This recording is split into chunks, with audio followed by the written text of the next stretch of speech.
Helen Yee here with Eyes on the Game here at the Moneyline Sports Book, being joined by the one and only, the man who needs no introduction, Mr. Tony Ferguson. Now, champ shit only.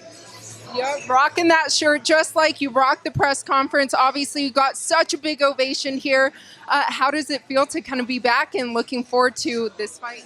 The press conference, I rocked it. I didn't even know, man. I was so focused on Khabib, man. Oh, my goodness. 4 years in the making. This is number 5. UFC 249.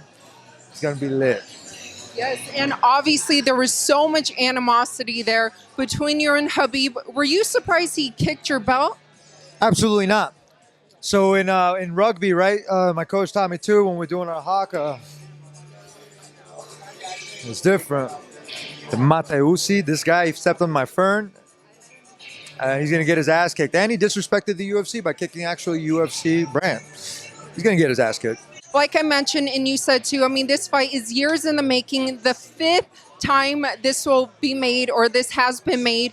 Has the animosity grown every time between you two? The dude's not busy, man. He fights, I don't know, like how many times a year, right? So he's off like making homeless people do push-ups and laughing at him, or beating up high school wrestlers, or getting taken down by 12-year-olds. Literally, he's got his head all mixed up. I'm in his head. He kicked my belt. I know exactly where he's at, and he's right there, exactly where I left him at UFC 209. So you think you're in his head? Oh, yeah. I mean, like, really.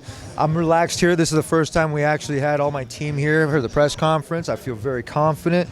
I usually like to do things by myself a lot, but because, like I said, when I graduated from, like, even Death Clutch, I had to utilize my tools, and I had to come up with my own stuff and then learn from other people that have been in the game for a very long time.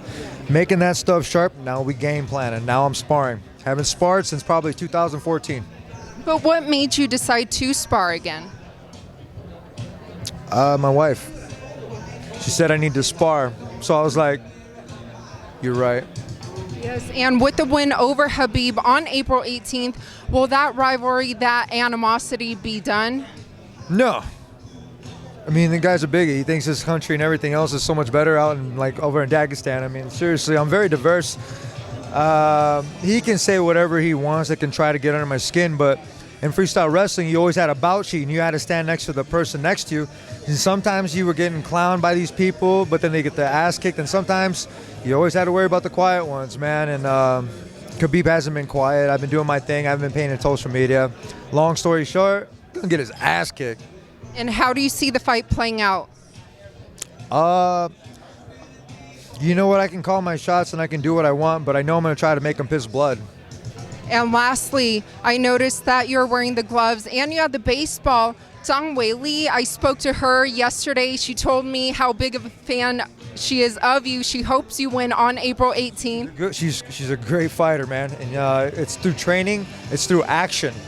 That's the difference between being uncomfortable and exhaustion. And that's the difference between being pro and then sitting on the sidelines. We're not sitting on the sidelines. We're not waiting for somebody to do what we're doing, man. Sometimes she has her coaches with her, and sometimes she doesn't. She does drills. Same shit with me. It's kind of like that Nike commercial, right? Now, I know nothing for Nike, but yo, anything you can do, I can do better. It's cool to have somebody like that, man. And Zhang, she's gonna kick Joanna's ass. We're all looking forward to your fight on April 18th. As always, thank you for your time. Respect. Thank you.